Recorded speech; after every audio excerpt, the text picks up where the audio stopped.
a really good one for this that, funnily enough, he actually works right outside of our offices, which is Spudman. And Spuddy.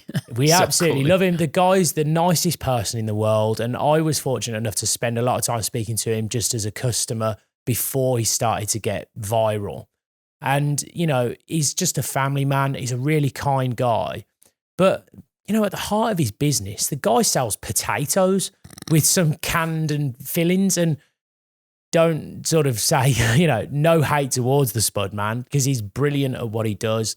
But if you can create a business from selling potatoes out of a van, which it's obviously a lot more than that, but in its simplest form, he's selling potatoes out of a van and he's making money hand over fist because he's fulfilling a need, which is at lunchtime, people are leaving their offices, they're walking through the markets, they're hungry, and they see him fulfilling a need to solve their hunger by selling a cheap product, but he's also high quality and tastes good.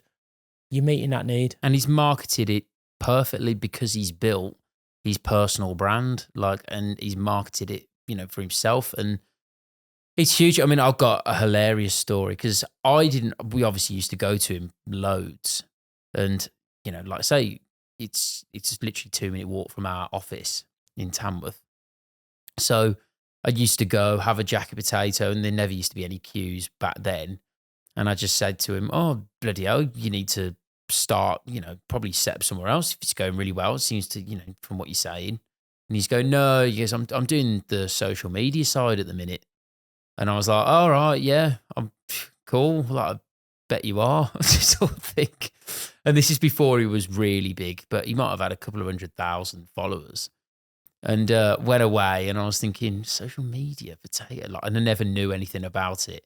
And about probably a few months later, we were in the office and someone was watching his live stream.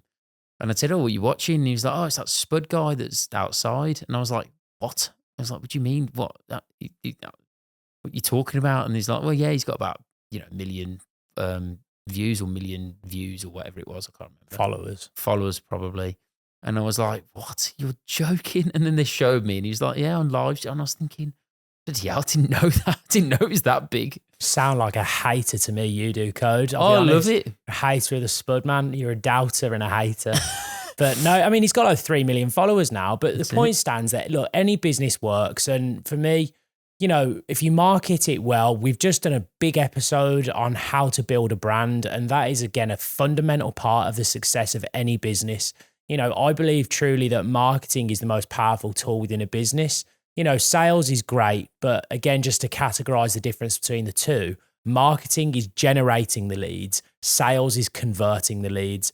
But if your brand is powerful enough, let's use Apple, for example. You don't have a salesman from Apple calling you up on a cold call, trying to sell you the new iPhone, telling you how great it is. You walk into that shop and the iPhone 16 is out and it's the phone you want because the brand is so powerful.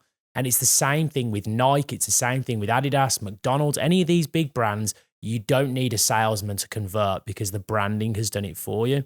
So if you haven't watched that episode, go and watch that one. How to build a brand is absolutely going to be one of the most important metrics in 2025, that your business has a brand, whether that's you as an individual being a key person of influence within your industry and then being able to shine a spotlight on your brand, or whether your company itself is recognized within the industry as a leading brand.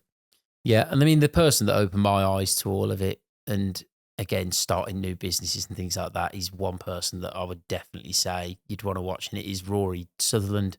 Probably be some sort of photo somewhere of what he looks like. But he blew my mind with some of the things that he was saying when it comes to marketing, how to market products, whether it was, trains and ideas on that, whether it's energy drinks where he's saying they make them taste not that nice, but nice enough to believe that it's going to have the effects in the drink.